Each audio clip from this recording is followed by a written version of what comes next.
जय हिंद साथियों। चलिए आज बीपीएससी एडीओ का प्रैक्टिस सेट नंबर 2 बनाते हैं।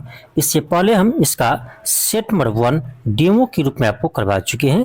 ये भी आपका डेमो ही है, सेट नंबर 2। तो चलिए हम सेट नंबर 2 को बनाते हैं। आपको एक चीज़ बता दें कि यदि आप बीपीएससी एडीओ का फुल तैयारी करना चाहते हैं सभी विषय का, तो आपका ये कोर्स आपको हम स्टार्ट कर चुके हैं। तो ये आप जाइए LK क्लासेस ऐप पर, इस पर आपको फुली कोर्स इसका मिल जाएगा। सभी विषय का चैप्टर वाइज आपको क्लास करवाएंगे, चाहे आपका मैथ हो, रीजनिंग हो, चाहे साइंस हो, हिस्ट्री हो, पॉलिटी हो, तो सभी विषय का करेगा। ठीक है, तो वहाँ से आप इस कोर्स को ज्वाइन कर सकते हैं। तो चलिए फिलहाल हम इसको स्टार्ट करते हैं। देखिए सेट नंबर 2 का आपका क्वेश्चन फर्स्ट है। क्वेश्चन फर्स्ट है कि भारत के संविधान का अनुच्छेद 1 देश को बनाता है। आप पढ़े होंगे कि अनुच्छेद 1 में कहा गया है भारत राज्यों का संघ है। भारत राज्यों का संघ है। तो इसमें ऑप्शन देखिए कौन सा हो जाएगा, तो ऑप्शन बी होगा एक संघ। ठीक है, एक संघ। चलिए आगे बढ़ते हैं। आपका क्वेश्चन सेकंड है। क्वेश्चन कर आपका किन अनुच्छेद या अनुच्छेदों के अंतर्गत अध्यक्ष सदन के किसी सदस्य को उसकी मातृभाषा में बोलने की इजाज़त दे सकता है। ये आपका है अनुच्छेद 120 के 1 में, ऑप्शन नंबर सी होगा। हम आगे बढ़ते हैं। आपका अगला क्वेश्चन है, क्वेश्चन थर्ड है। क्वेश्चन थर्ड कर आपका कि भारत में प्रेस की स्वतंत्रता लोगों को प्राप्त है क्योंकि। भारत में प्रेस की स्वतंत्रता लोगों की प्राप्त है क्योंकि। इसका आपका सी हो जाएगा, यह विचारा अभिव्यक्ति की स्वतंत्रता के अधिकार में निहित है। कहने का अर्थ ये हुआ अभिव्यक्ति की स्वतंत्रता में यह निहित है। तो आपको याद होगा अनुच्छेद 19 के जो फर्स्ट का ए है उसी में आपका यानी अभिव्यक्ति की स्वतंत्रता और प्रेस की स्वतंत्रता का भी अधिकार इसी में समाहित किया गया है। ठीक है, तो ऑप्शन क्या होगा, सी होगा, ऑप्शन सी होगा। आपका अगला क्वेश्चन है, क्वेश्चन 4 है। क्वेश्चन कर आपका भारत की संसद के नए भवन के प्रभारी वास्तुकार का नाम क्या है। यानी जो नए संसद भवन बनाए गए हैं करा इसके वास्तुकार कौन थे। तो ये थे आपका पद्मश्री बिमल पटेल।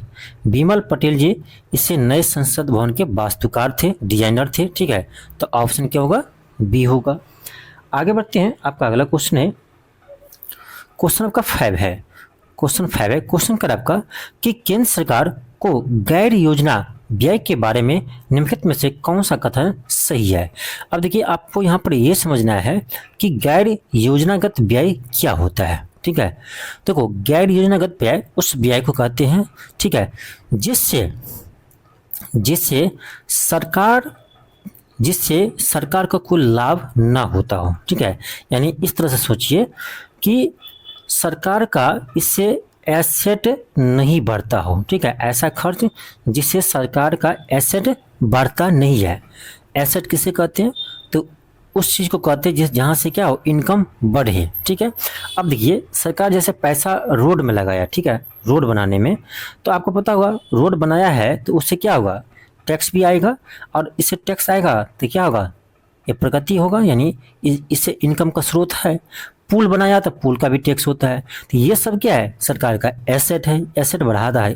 ठीक है, लेकिन ये जब का गैर योजनागत व्यय है वो एसेट को नहीं बढ़ाता है। ठीक है, यानी कहा जाए तो सरकार पर एक तरह से यह बोझ होता है गैर योजनागत व्यय।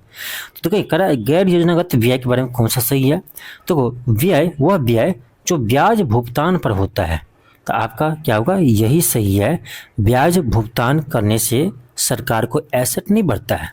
ठीक है, तो आपका ऑप्शन नंबर ए हो जाएगा, और यह सरकार पर बोझ होता है। ठीक है, तो ऑप्शन क्या हो जाएगा, ए होगा। ऑप्शन क्या होगा आपका, ऑप्शन ए होगा। चलिए आगे बढ़ते हैं। आपका अगला क्वेश्चन है, क्वेश्चन 6 है।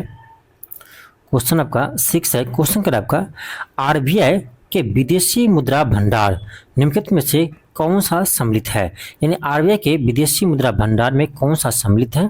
देखिए विदेशी मुद्रा परिसंपत्तियां, ठीक है, FCA ये आपका शामिल होता है। गोल्ड यानी सोना भी होता है। विशेष आहरण अधिकार यानी SDR ये भी शामिल होता है। आरक्षित किस्त स्थिति ये भी शामिल होते हैं। तो याद रखना विदेशी मुद्रा भंडार में ये चारों आपका शामिल होते हैं। तो इसका देखा जाए कौन सा सही उत्तर है, तो जिसमें चारों ऑप्शन होगा वो आपका सही होगा। तो इसका आंसर क्या होगा, इसका आंसर होगा आपका ऑप्शन डी, उपयुक्त सभी। ठीक है, चलिए आगे बढ़ते हैं। आपका अगला क्वेश्चन है, क्वेश्चन आपका 7 है। क्वेश्चन आपका क्या है, क्वेश्चन 7 है।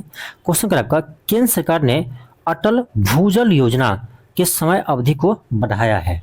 अटल भूजल योजना को कब तक के लिए बढ़ाया है, तो ये 2027 तक के लिए बढ़ाया है, ऑप्शन बी होगा।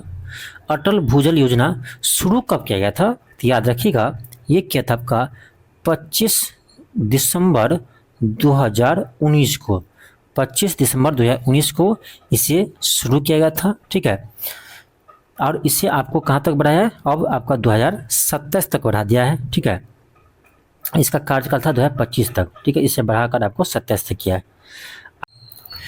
एक आवश्यक सूचना है आप लोगों के लिए, यदि आप बीपीएससी एडीओ का फुल क्लासेस करना चाहते हैं, सभी सब्जेक्ट यानी फुल कोर्स आप लेना चाहते हैं, तो ये आपका एलके क्लासेस ऐप पर लॉन्च हो चुका है, जिसमें आपका math, reasoning, history, polity, geography, economics, science और टेस्ट सीरीज भी आपको करवाया जाएगा। और जितने भी हम क्लास आपको करवाएंगे, history, geography, polity, math, reasoning, सभी आपका चैप्टर वाइज करवाएंगे। ठीक है, वीडियो भी मिलेगा और इसका पीडीएफ भी मिलेगा, साथ में आपका टेस्ट भी मिलेगा। ठीक है, यदि कोई पहले से एडीओ का टेस्ट ले रखे हैं तो आपको हम इस फी में आप पेड करेंगे, यदि 500 रुपया, तो आपको हम इसमें 120 रुपया माइनस कर देंगे आपको, यदि आप टेस्ट पहले से ले रखे हैं तो। ठीक है, यदि आप टेस्ट नहीं लिए हैं तो आपको 500 रुपया ही लगेगा। यदि कोई टेस्ट ले लिए हैं तो आप मुझे व्हाट्सएप कीजिएगा इस पर 8810546607 पर। ठीक है, तो यहाँ से आप कोर्स ले सकते हैं और कंप्लीटली आप तैयारी कर सकते हैं। नेक्स्ट आपका क्वेश्चन 8 है।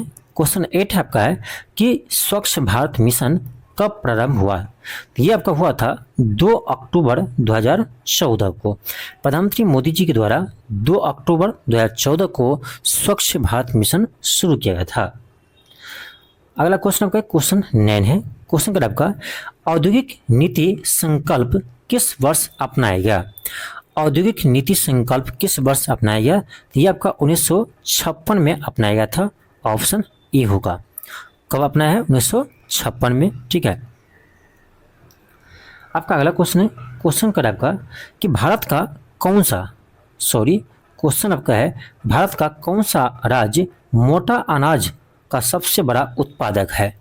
तो मोटा अनाज का उत्पादन देखा जाए भारत में सबसे अधिक कहाँ होता है, देखिए ये आपको डाटा हम बताएंगे आर्थिक सर्वेक्षण 2023-24 के अकॉर्डिंग। ठीक है, आर्थिक सर्वेक्षण 2023-24 के अकॉर्डिंग देखा जाए तो आपका सबसे बड़ा ये आपका उत्पादक है राजस्थान। तो राजस्थान में आपका मोटे अनाज का उत्पादन सबसे अधिक होता है। आपका अगला क्वेश्चन है, क्वेश्चन आपका है कि वैश्विक और भारत पर इसके प्रभाव के बारे में निम्नलिखित में से कौन सा सत्य नहीं है। थोड़ा सा इसमें मिस्टेक लग रहा है मुझे क्वेश्चन में, चलिए देख लेते हैं। चलिए ठीक है, देख लेते हैं। पहला है कारण इसने वस्तुएं और सेवाओं में व्यापार का विस्तार किया। अच्छा, कारण वैश्विक और भारत पर, वैश्विक नहीं होगा, वैश्वीकरण होगा यहाँ पर। ठीक है, थोड़ा सा मिस्टेक है टाइपिंग में। ठीक है, तो वैश्वीकरण होना चाहिए। वैश्वीकरण का भारत पर इसके प्रभाव के बारे में कह कौन सा कथन सत्य नहीं है। क्वेश्चन ये है वैश्वीकरण का भारत पर कौन सा प्रभाव सही नहीं है। पहला है इसने वस्तुएं और सेवाओं के व्यापार का विस्तार किया, बिल्कुल सही है। इससे प्रत्यक्ष विदेशी निवेश का प्रभाव बढ़ा है, बिल्कुल सही है। एफडीआई बढ़ा है, कब से, 1991 में, आपको याद होगा उदारीकरण, निजीकरण, वैश्वीकरण अपनाया गया था। तो उसके बाद एफडीआई में वृद्धि हुआ है। निर्यात में वृद्धि आयात में वृद्धि से अधिक है, यही गलत है। यही जो है क्या करा, निर्यात में वृद्धि हुआ है लेकिन आयात से ज़्यादा नहीं हुआ है। अभी भी भारत का आयात ज़्यादा करना पड़ता है, निर्यात कम करते हैं। ठीक है, तो आपका ऑप्शन सी गलत है, सही से पढ़िए। कारण निर्यात में वृद्धि जो है आयात में वृद्धि से अधिक है, जबकि इसका उल्टा है। ठीक है, आयात में वृद्धि निर्यात में वृद्धि से अधिक है। ठीक है, ये होना चाहिए था। तो आपका ऑप्शन सी गलत है। तो ये करते कौन सा सही नहीं है, तो आपका क्या होगा, ऑप्शन सी होगा। हम आगे बढ़ते हैं, आपका यहाँ से साइंस का क्वेश्चन स्टार्ट है। क्वेश्चन आपका है, कह रहा है चुंबकीय क्षेत्र क्या है। चुंबकीय क्षेत्र क्या है, यानी मैग्नेटिक फील्ड क्या है। आप क्लास 11th या 12th में पढ़े होंगे, यदि अच्छे से पढ़े होंगे तो 12th में पढ़े होंगे मैग्नेटिक फील्ड के बारे में। तो मैग्नेटिक फील्ड क्या है, तो मैग्नेटिक फील्ड में आप देखे होंगे इसका मैग्नीट्यूड और डायरेक्शन दोनों होता है। तो यानी ये क्या है, ये आपका वेक्टर क्वांटिटी है। ठीक है, क्या है, वेक्टर क्वांटिटी है, यानी सदिश राशि है। तो आपका ऑप्शन बी होगा, सदिश राशि है। ठीक है, क्या है, तो सदिश राशि है। चलिए आगे देखते हैं हम। आपका अगला क्वेश्चन है, क्वेश्चन कर आपका कि निम्नलिखित में से कौन सा सबसे कम घर्षण उत्पन्न करता है। करा इनमें कौन सा सबसे कम घर्षण उत्पन्न करता है। तो कोई एस्थेटिक जो है वो सबसे अधिक होता है। रोलिंग फ्रिक्शन और फिसलन फ्रिक्शन में आपको देखना है। ठीक है, रोलिंग और फिसलन में देखना है तो कौन, देखो सबसे अधिक आपका देखा जाए तो ये होगा, एस्थेटिक होगा। ठीक है, उसके बाद देखा जाए, उसके बाद आपका देखा जाए तो ये आपका फिसलन वाला होगा, फिर आपका रोलिंग होगा। ठीक है, तो कह रहा है आपका कि सबसे कम घर्षण, तो आपका ऑप्शन बी होगा, रोलिंग फ्रिक्शन, ये सबसे कम होता है। आगे बढ़ते हैं, आपका अगला क्वेश्चन है, क्वेश्चन कर आपका प्रकाश तरंग, प्रकाश तरंगे किस प्रकार की तरंगे होती है। प्रकाश की तरंग जो है वो कह रहा है किस प्रकार की तरंग होती है। अनुप्रस्थ होते हैं या अनुदैर्ध्य होते हैं या विद्युत चुंबकीय तरंग होते हैं। ठीक है, या विद्युत चुंबकीय तरंग होते हैं। तो देखो याद रखिएगा, प्रकाश जो है वह एक अनुप्रस्थ तरंग है। प्रकाश क्या है, एक अनुप्रस्थ तरंग है, और यह एक विद्युत चुंबकीय तरंग भी है। ठीक है, यानी आपका ए और सी दोनों होगा, ध्यान रखना, प्रकाश एक अनुप्रस्थ तरंग भी है और विद्युत चुंबकीय तरंग भी है। विद्युत चुंबकीय तरंग भी है, इसीलिए क्या होगा, इसका आंसर डी होगा, उपरोक्त में से एक से अधिक। आपका अगला क्वेश्चन है, क्वेश्चन आपका 15 है। क्वेश्चन कर रहा है प्रदीप्त ट्यूब में प्रायः किस पदार्थ का उपयोग किया जाता है। प्रदीप्त ट्यूब में किस पदार्थ का उपयोग किया जाता है। इसमें देखिए मरकरी यानी वाष्प मरकरी और आर्गन का प्रयोग करते हैं, तो ऑप्शन ई होगा। आगे बढ़ते आपका अगला क्वेश्चन है, क्वेश्चन 16 है। देखिए इसका पीडीएफ जो आपको मिलेगा ना, उसमें पूरे डिटेल्स में सॉल्यूशन होगा। ठीक है, इसका पीडीएफ जो आपको मिलेगा एलके क्लासेस ऐप पर, टेस्ट वाले सेक्शन में या कोर्स वाले सेक्शन में, तो इस पर आपको पूरे इसमें डिटेल सॉल्यूशन रहेगा। ठीक है, तो सॉल्यूशन आपका पूरा वहाँ मिल जाएगा। आपका अगला है कि बुलेट प्रूफ जैकेट बनाने के लिए किए जाने वाला फाइबर क्या है, यानी बुलेट प्रूफ जैकेट बनाने में किस फाइबर का उपयोग करते हैं। तो याद रखना, केवलर, केवलर का उपयोग करते हैं, ऑप्शन नंबर सी हो, सॉरी डी होगा, केवलर का प्रयोग करते हैं बुलेट प्रूफ जैकेट बनाने में। आपका अगला क्वेश्चन है, क्वेश्चन आपका 17 है। क्वेश्चन का आपका कि निम्नलिखित में से कौन सा तरल बिजली का कुचालक है, यानी इंसुलेटर है कह सकते हैं। कौन सा कुचालक है, ये आपको देखना है कि ये इसमें से कौन सा विद्युत का कुचालक है। देखो नमकीन पानी, नमकीन पानी, संतरे का रस, नींबू का रस, इसमें आपको बताना है कौन जो है वो आपका कुचालक है। देखो तो नमकीन पानी सुचालक है, संतरे का रस भी सुचालक है, और नींबू का रस भी क्या है, सुचालक है, यानी कंडक्टर है। तो कह रहा है इसमें आपको कि कौन सा बिजली का कुचालक है, तो कौन होगा, ऑप्शन ई होगा, इनमें से कोई नहीं। बिजली का कुचालक कौन होगा, इनमें से कोई नहीं होगा। ठीक है, इनमें से कोई नहीं, ऑप्शन ई होगा। आगे बढ़ते हैं, आपका अगला क्वेश्चन है, क्वेश्चन का आपका विटामिन B12 का रासायनिक नाम क्या है। विटामिन B12 का रासायनिक नाम क्या है, इसका नाम है क्वालविन, कोबालविन। ठीक है, ध्यान रखना इसमें कोबाल्ट पाए जाते हैं। ठीक है, इससे भी आप याद रखना। ठीक है, आपका अगला क्वेश्चन है, कर आपका कि अलैंगिक जनन मुकुलन द्वारा होता है, यानी मुकुलन किस में होता है। अलैंगिक जनन मुकुलन जो है वो कर आपका किस में होता है, तो ये होता है आपका ईस्ट में। ईस्ट में क्या होता है, मुकुलन होता है, यानी ईस्ट में मुकुलन विधि द्वारा जनन होते हैं। ठीक है, आपका अगला क्वेश्चन है, क्वेश्चन क्या है, पुष्प का वह हिस्सा जो वास्तव में फल बनाता है कहलाते हैं। पुष्प का वह हिस्सा जो वास्तव में फल बनाते हैं वह कहलाते हैं, तो वह कहलाता है आपका कार्पेल। क्या कहलाते हैं? कार्पेल। आपका अगला क्वेश्चन है कि निम्न तत्वों में से, क्वेश्चन आपका है कि निम्न तत्वों में से किसमें न्यूट्रॉन नहीं होता है। देखो न्यूट्रॉन किस में नहीं होता है? हाइड्रोजन में। याद होगा आपको, हाइड्रोजन का एटॉमिक नंबर भी 1 होता है, मास नंबर भी 1 होता है। अब जानते होंगे एटॉमिक नंबर क्या होता है, तो number of proton, atomic number क्या होता है? नंबर ऑफ प्रोटॉन होता है, यानी इसमें एक प्रोटॉन है। मास नंबर क्या होता है? तो number of proton plus number of neutron होता है। तो ये कितना है? ये भी 1 है, और इसमें प्रोटॉन कितना है? 1 है। तो यहाँ से न्यूट्रॉन निकालोगे तो कितना आएगा? 1 - 1 0। ठीक है, नहीं तो आप सीधे लगा देना नंबर ऑफ न्यूट्रॉन बराबर क्या हुआ? Mass number minus number of proton होगा। ठीक है, तो आपका ये कितना है? 1 है, 1 - 1 का कितना आएगा? 0 आएगा। यानी हाइड्रोजन में आपका कितना न्यूट्रॉन है? 0 न्यूट्रॉन है। आपका अगला क्वेश्चन है, क्वेश्चन क्या है आपका, आधुनिक परमाणु प्रतीक किसके द्वारा प्रस्तावित विधि पर आधारित है।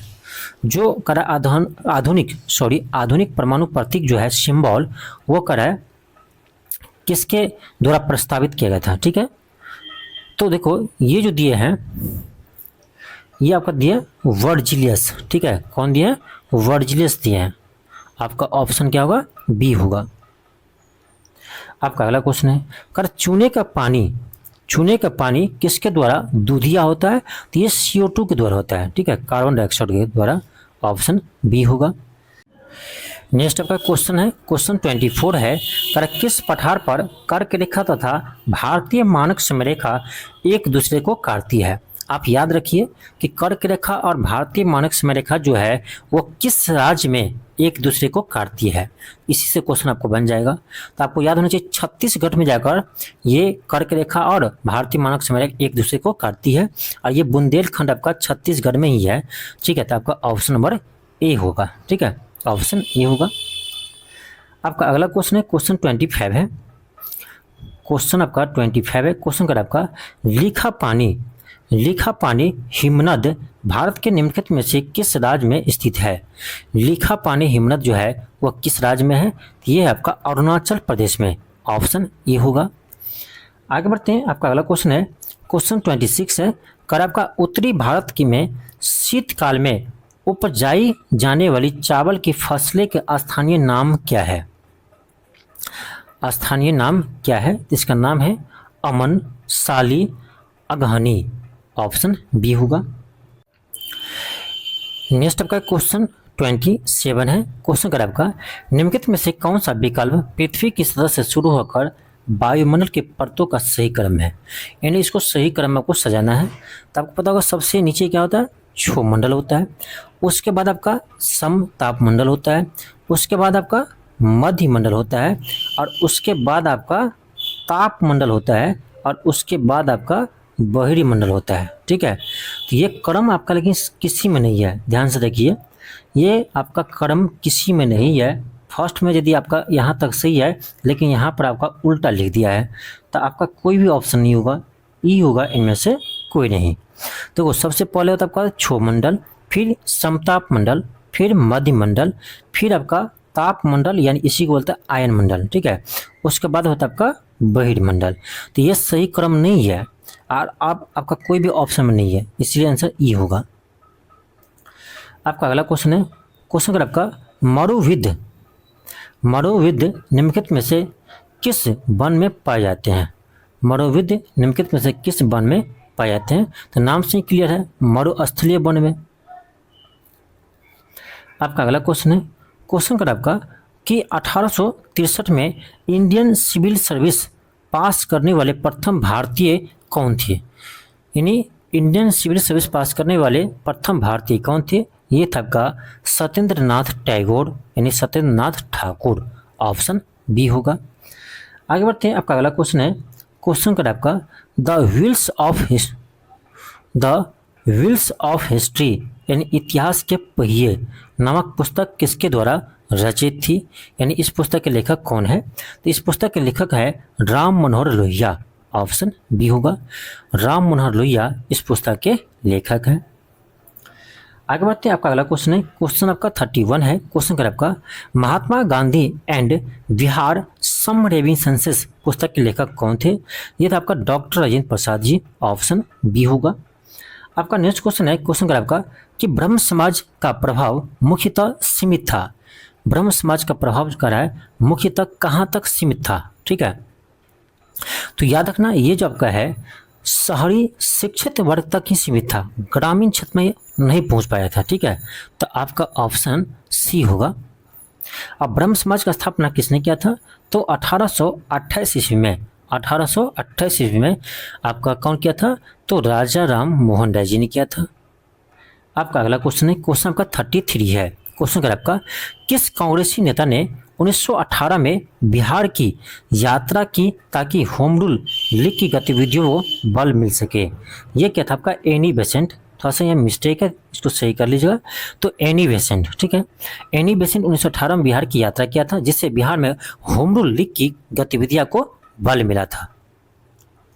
आपका अगला क्वेश्चन है, क्वेश्चन 34 है। क्वेश्चन कर आपका कि बंगाल विभाजन 16 अक्टूबर 1905 को किस दिवस के रूप में मनाया गया था? देखिए, बंगाल विभाजन जो आपका 16 अक्टूबर 1905 को प्रभावी हुआ था, तो उस दिन का कौन सा दिवस मनाया गया था? तो याद रखना शोक दिवस मनाया गया था। ठीक है, ऑप्शन बी होगा, सॉरी ऑप्शन सी होगा, शोक दिवस। ठीक है, उस दिन रक्षाबंधन भी मनाया गया था, लेकिन दिवस के रूप में शोक दिवस मनाया था। आपका अगला क्वेश्चन है, क्वेश्चन 35 है कि ऑल इंडिया हरिजन संघ की स्थापना 1932 में किसके द्वारा किया गया था? ऑल इंडिया हरिजन संघ की स्थापना 1932 में किसके द्वारा किया गया था? ये किया गया था आपका महात्मा गांधी के द्वारा। ऑप्शन नंबर सी होगा। आपका नेक्स्ट क्वेश्चन है, क्वेश्चन 36 है। क्वेश्चन कर आपका निम्नलिखित में से भारत छोड़ो आंदोलन 1942 का मुख्य कारण क्या था? भारत छोड़ो आंदोलन 1942 का मुख्य उद्देश्य क्या था? देखो, क्रिप्स मिशन की असफलता के बाद भारत छोड़ो आंदोलन शुरू किया गया था। आपका अगला क्वेश्चन है, क्वेश्चन 37 है। क्वेश्चन कर आपका बिहार के मिशन दक्ष का प्राथमिक उद्देश्य क्या है? बिहार में मिशन दक्ष शुरू किया गया था, उसका उद्देश्य क्या था? तो उसका उद्देश्य था आपका जो कमजोर छात्र है उसको सहयोग करना। तो ऑप्शन के अकॉर्डिंग देखिए तो ऑप्शन सी होगा, ग्रेड स्तरीय दक्षताओं तक पहुंचने के लिए पिछड़ेपन वाले छात्रों के लिए व्यक्तिगत सलाह प्रदान करना। और यह क्वेश्चन आपका इस बार 71वें बीपीएससी में पूछा गया था। ठीक है, चलिए आगे बढ़ते हैं। आपका अगला क्वेश्चन है, क्वेश्चन आपका 38 है। क्वेश्चन कर आपका कोसी मेची लिंक परियोजना से बिहार के कौन सा जिला को लाभ मिलेगा? तो देखो, ये मिलेगा आपका अररिया, पूर्णिया, किशनगंज, कटिहार। अररिया, पूर्णिया, किशनगंज, कटिहार जिले को लाभ मिलेगा। ऑप्शन सी होगा। आपका अगला क्वेश्चन है, क्वेश्चन 39 है। क्वेश्चन कर आपका कि इसरो के GSLV F-15 मिशन के बारे में क्या सत्य है? इससे NVS-2 उपग्रह को ले जाया गया, बिल्कुल सही है। और यह श्रीहरिकोटा से इसरो का 101वां मिशन है, गलत है। यह श्रीहरिकोटा से इसरो का 100वां मिशन था, ये आपका सही है। तो ए और सी दोनों सही है, इसी आंसर क्या होगा? डी होगा, उपयुक्त में से एक से अधिक। ये भी आपका इस बार 71वें बीपीएससी में पूछा गया था। आपका अगला क्वेश्चन है, क्वेश्चन कर आपका कि बिहार के निम्नलिखित समाचार पत्रों में से सबसे पहले किसका प्रकाशन प्रारंभ हुआ था? देखिए, इसका आंसर बीपीएससी दिया है आपका ऑप्शन ए, पटना हड़कारा। ठीक है, हालांकि इसका आंसर बिहार बंधु होना चाहिए था, लेकिन देखते हैं फाइनल आंसर की में क्या होता है। ठीक है, लेकिन फिलहाल आप यही याद रखिए, पटना हड़कारा। आपका अगला क्वेश्चन है, क्वेश्चन कर आपका कि मैजिनॉट रेखा किन देश के बीच विद्यमान है? मैजिनॉट रेखा किन देशों के बीच विद्यमान है? ये आपका है फ्रांस और जर्मनी के बीच। ऑप्शन ई होगा। आपका अगला क्वेश्चन है, क्वेश्चन कर आपका बिहार संपूर्ण भारत का कितना % पैरेट्स का उत्पादन करता है? तो याद रखना ये होगा लगभग 95%, लगभग 95% पैरेट्स का उत्पादन बिहार करते हैं। आपका अगला क्वेश्चन है, क्वेश्चन कर आपका बिहार के किस जिले में सोना पाया जाता है? तो याद होगा, ये तो क्वेश्चन बहुत बार बीपीएससी पूछा है। तो जमुई जिला में सोना पाए जाते हैं। नेक्स्ट आपका क्वेश्चन 45 है। क्वेश्चन आपका है ओजोन दिवस कब मनाया जाता है? तो याद रखना, ओजोन दिवस जो है वो हम मनाते हैं 16 सितंबर को। ऑप्शन बी होगा, थोड़ा सा यहाँ मिस्टेक है। तो 16 सितंबर को हम प्रत्येक वर्ष ओजोन दिवस मनाते हैं। नेक्स्ट आपका क्वेश्चन 46 है। क्वेश्चन आपका है वित्तीय वर्ष 2025-26 में बिहार बजट का आकार क्या है? तो याद रखना, ये है आपका 3,16,895 करोड़, यहाँ कॉमा होगा, 3,16,895 करोड़। ऑप्शन सी होगा। आपका अगला क्वेश्चन है, क्वेश्चन कर आपका कि 2023 वन सर्वेक्षण रिपोर्ट के अनुसार बिहार में कितने प्रतिशत भूमि वनों से आच्छादित है? तो ये है आपका 8%। ऑप्शन बी होगा। आपका अगला क्वेश्चन है, क्वेश्चन 48 है। क्वेश्चन कर आपका हाल ही में प्रधानमंत्री नरेंद्र मोदी ने 18 राज्यों में 103 अमृत भारत स्टेशनों का वर्चुअली उद्घाटन किया है। कारण इसमें बिहार में कौन सा 2 रेलवे स्टेशन शामिल है? ये है थावे और पीरपौंती। ऑप्शन डी होगा। आपका अगला क्वेश्चन है 49 है। कारण राष्ट्रीय पंचायती राज दिवस 2025 का आयोजन कहाँ किया गया था? ये किया गया था आपका मधुबनी में। ऑप्शन बी होगा। आपका नेक्स्ट क्वेश्चन है, क्वेश्चन 50 है। क्वेश्चन कर आपका कि बिहार सरकार ने किस वर्ष तक विकसित राज्य बनाने का लक्ष्य निर्धारित किया है? ये क्या आपका 2047 तक, यानी जो विकसित भारत का लक्ष्य है वही विकसित बिहार का भी लक्ष्य रखा गया है 2047। तो ये था आपका 50 क्वेश्चन, लेकिन हमने 50 क्वेश्चन में ही सभी विषय को इंक्लूड किए थे। ठीक है, 50 क्वेश्चन में ही सभी विषय का इंक्लूड किए थे। ये तो आपका प्रैक्टिस सेट था, लेकिन जो आपको एलके क्लासेस ऐप पर टेस्ट मिलेगा इसमें फुली आपका 100 क्वेश्चन रहेगा। जैसे हम सेट 1 करवाए थे तो 100 क्वेश्चन ही रहेगा, आपका एग्जाम पैटर्न पर रहेगा। तो ये आपको एलके क्लासेस ऐप में मिलेगा। यदि कोई स्टूडेंट चाहते हैं कि एडीओ का फुल कोर्स ले, हर विषय पढ़े, हर विषय को मौजूद करे, जिससे आपका एग्जाम एक बार में निकल जाए और आप ऑब्जेक्टिव क्वेश्चन के थ्रू एक अफसर बन सके, तो आपके लिए एलके क्लासेस ऐप पर ये फुल कोर्स भी आपका यानी चालू हो गया है, जिसमें 2 क्लास आपका हो चुका है। तो जल्दी इसे ज्वाइन कीजिए और अपनी एक सीट पक्का कीजिए। चलिए मिलते हैं नेक्स्ट क्लास में। आज के लिए इतना ही। थैंक यू, धन्यवाद।